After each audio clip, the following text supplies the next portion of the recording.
бездерге таасир этүү менен аларга түрткү берет экен. Белгилүү болгондой, тарамыш бездери организмдин коргонуу күчү үчүн жооп берет. Сейдене колдонулган эксперименттерде кандагы оорудан айыгуусуна жана организмдин коргонуу күчүнүн артуусуна жооп берүүчү Т лимфоциттер жана клеткалардын санынын бир нечеге артканы байкалган. Мындай эксперименттер далай жолу өткөрүлүп, алардын баары сейдене организмдин коргонуу күчүн арттырарын жана көптөгөн ооруларды айыктырарын тастыктаган. Илимий изилдөөлөр сейдене иммунитетти кубаттандырып, ошол аркылуу бардык оорулардын дарысы болоорун көрсөтүүдө. Анткени иммунитеттин күчтүүлүгү бул кандай гана оору болбосун, алардын бардыгынан айыгуунун эң зарыл шарты болуп эсептелинет. 1992 жылы Даха университетине караштуу медициналык департаментте белгилүү 5 күчтүү антибиотик ампицилин, тетрациклин, катремаксазол, гентамицин, налидекс кислотасы менен сейдененин майынын антибактериалдык касиети салыштырылган. Анын натыйжасында келип чыккан факты абдан таң калтырган тыянакка алып келип такаган. Сейдененин майы аталган дарылардын баарынан эффективдүү каражат болуп чыккан. Сейдененин пайдалары. Сейдененин жанчылы бал менен аралаштырылган уругу өттөгү жана бөйрөктөгү таштарды эритип түшүрүү үчүн колдонулат. Сейдене адамдын иштөө жөндөмдүүлүгүн арттырат, энергия берет. Сейденени пайдалануу ашказандагы жана ичегилердеги чучук курттарды жоготуу үчүн колдонулат. Суук өткөндө, ревматизм менен ооруган кезде кайнатылган сейденени башка компресс жасоо абдан жакшы жардам берет. Какырык чыккан кезде сейдене лимон менен аралаштырып, аны пайдалануу зарыл. Алапес менен ооруган адамга да сейдененин уксус менен аралаштырылган пастасын колдонуу сунуш кылынат. Тери бузулган кезде такай пайдалануу керек. Сейденени пайдалануу жүлүн чучуктардын көбөйүүсүнө түрткү болуп, иммундук системаны кубаттанышына шарт түзөт. Бул фактыны Түштүк Калифорниянын рактык иммундук биологиялык лабораториясынын окумуштуу изилдөөчүлөрү далилдешкен.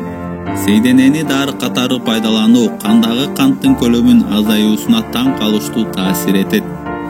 Рак ооруларына чалдыккан адамдар үчүн ар күн сайын тамга мал, ач карын абалда орточо көлөмдө бир баш сейдененин ширесин ичүү сунуш кылынат.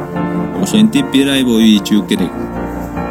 Тамак рак оорусу менен ооруган кезде сейдененин майына балдан кошуп ар күн сайын такай ичүү сунуш кылынат. Ич өткөн кезде да денеге кубат берүүчү каражат катары колдонулат. Ошондой эле заара ушатуунун оорулошу менен байланышкан абалдарда да сейдененин пайдалануу керек. Сейдененин майы чачтардын кабылына келтирет. Сейдененин уругу эненин сүтүндө 1 саат бою чылап коюп, анан гепатит менен ооруган адамга 1 күн бою жыттаса, жакшы эффективдүү шифа тапса болот. Анткени мындай кылынган учурда боордогу жана өттөгү кан тамырлары ачылат. Көздүн көрүүсүн жакшыртуу үчүн сейдененин чикилдек менен деп аталган өсүмдүк майы менен аралаштырып туруп аны жыттоо зарыл. Кан тамырлардын бүтөлүп калуусунун дарылоонун эң ишенимдүү каражаттарынын бири болуп эсептелет.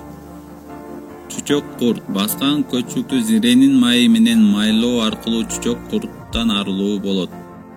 Сейдене жаңы майдаланган абалда мурундун ичине киргизилсе, клеткалуу сөөк жана мурун тосмолору ачылат. Талма оорусуна, эпилепсия илдетине каршы сейдене тамекиге окшоштуруп чегилет. Анын жаңы майдаланган күкүмү мурунга киргизилет. Анын майы баш териге сүртүлөт, кулакка тамызылат. Эс тутумду бекемдөө үчүн 1 чыны чайга 7-11 тамчы сейдене майын тамызылат. Ошончо көлөмдө бал менен аралаштырып, күнүнө 2 жолу ичилет. Алсыздыкка каршы сейдене чүпөрөккө жанчып, ошончо бал менен аралаштырылат. Эрте кеч 1 аш кашыкка чейин желет.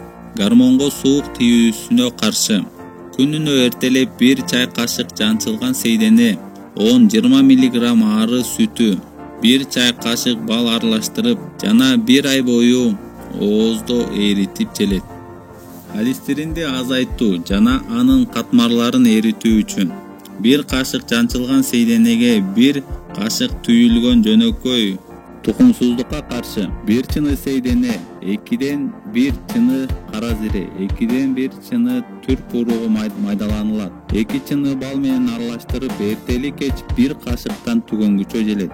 Простатитке каршы 6 апта бою күн сайын эртелеп 1 чай кашык жанчылган сейдене, 3дөн 1 чай кашык жанчылган мурасафи бал шербети менен ичилет. Бел курсактын төмөнкү бөлүгү жана эркек безинин астына сейдене майы сүртүлөт. 3 аптадан кийин анын ордуна ачуу кондун суусу ошол эле усулда сүртүлөт. Диабетке каршы 1 чыны жанчылган сейдене, 1 чыны жанчылган анар уругу, 1 чыны кургатылган жана жанчылган ак капуста уругу аралаштырылган. Бул аралаштырма түгөнгүчө күнүнө 3 жолу 1 аш кашыктан ачкарын желет. Көк бөр оорусуна каршы майдаланган сейдене жана эски зайтун майы аралаштырылып, сол жак кабырганын астына сүртүлөт. Ар түнү үстү жабылат, таң аткыча турат. Ушул кезде 1 чай кашык шамбала 1 чыны жылуу суу менен аралаштырылган бал менен татууландырылат. Ичине 7-11 тамчы сейдене майы тамчыланат.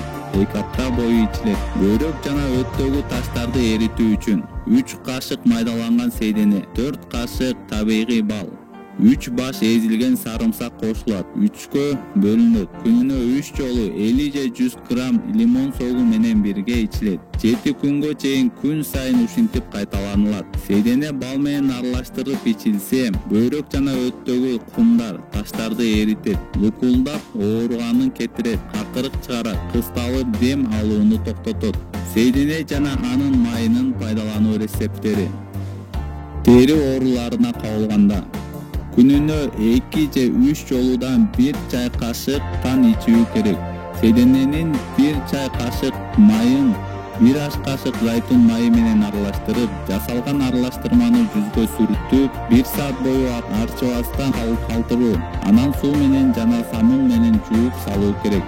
Жашты дарылоо үчүн 1 аш кашык сейдене майын рукола деген өсүмдүктүн сок ширесин жана алма уксусун 100 мг зайтун майына аралаштырып, сейдененин уругун руколанын согу менен аралаштырып 10 мүнөт тундуруп, ага алма уксусун жана зайтун майын кошуп, анан аралаштырып туруп бөтөлкөгө коюлат. Дары менен чачтын узундугуна жараша башты 1 же 3 аш кашык алып, майлап, чачты 20 мүнөт ошол боюнча калтырып, анан чачты адаттагыдай эле жууш керек. Угуре чыкканда жүзү бүдүрлөрдөн тазалоо үчүн сейдене майын 1-2 капсуладан же 20-25 тамчыдан күнүнө 3 маал сүртүү керек.